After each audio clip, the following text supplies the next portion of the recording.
But I mean, we know in healthcare that the best way to have positive health outcomes is through preventative medicine, right? So it's the same reason you go to the dentist every 6 months. You don't only go when you have a toothache or a cavity. That's how you stop that from happening. And that's not dissimilar to a lot of the other conditions. Traditionally, our system is rewarding physicians based on quality of care and patient outcomes, not for services rendered. And that's been a big shift in healthcare over the past few years, which speaks to me even more of why they need to get to see these patients, right? If they want to deliver better outcomes, healthier patients, right? If they can stop a patient who may be pre-diabetic, they may have elevated sugar levels, without care, that patient will eventually probably go on to have to need insulin. Well, that's like a $20,000 a year patient cost versus the monitoring and helping control the sugar levels before they get to that level.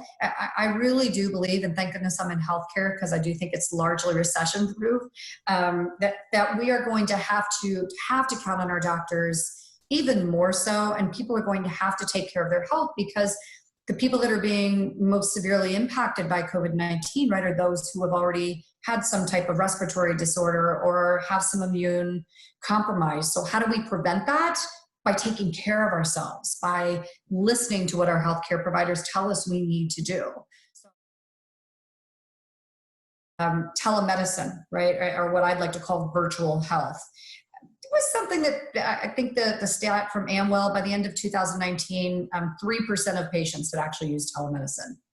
Well, so think about that, 3% of our population. And now all of a sudden you've got everyone who's saying, well, maybe it's better to use telehealth.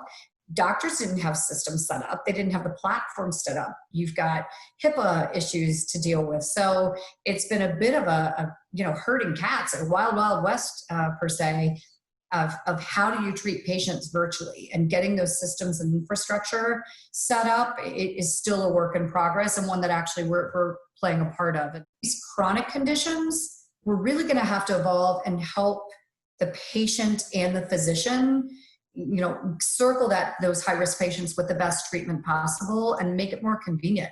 I mean, let's face it, we are an on-demand, convenient society. If it's not on Amazon Prime, right, I don't buy it. I want it here tomorrow. And I think healthcare has to start to evolve to that as well. We sometimes forget patients are consumers. They are healthcare consumers, right?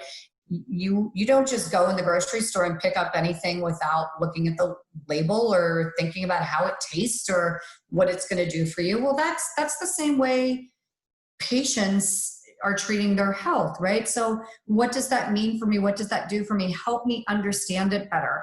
And that's what's exciting to me is there is this, I think, acceptance of these diagnostic tools, whether it be, anatomicals that really help the patient understand their condition versus the days of, you have high cholesterol, write your script here, take it. And the older demographic many times will just say, okay, great doc. They follow the doctor's orders without any questions. That's not the case anymore.